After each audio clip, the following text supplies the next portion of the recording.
Chrome руу нэвтэрч сонгон судлах хичээлийн цахим ангиа харах заавар.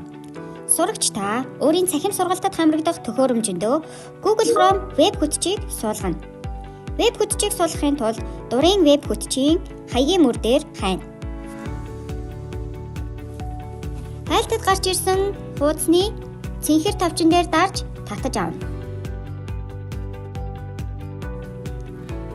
Татаж дуусаад та Chrome Setup X дээр дарснаар суулгах үйл явц эхэлнэ.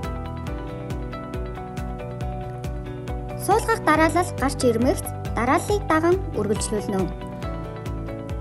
Амжилттай суулгасан тохиолдолд таны дэлгэцэн дээр Chrome-ийн лого гарч ирнэ.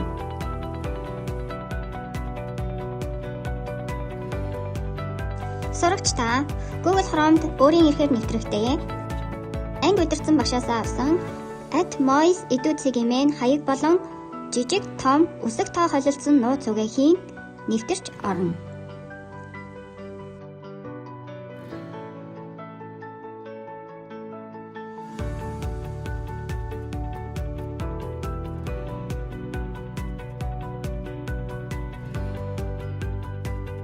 Нэвтэрч орсноор таны нэрийн эхний үсэгтээ баруун дэд болонд хаяг харагдана. 9 цэг дээр даран Classroom товч дээр дарж өөрийн сонгон судлах хичээлийн ангиа орж хараарай.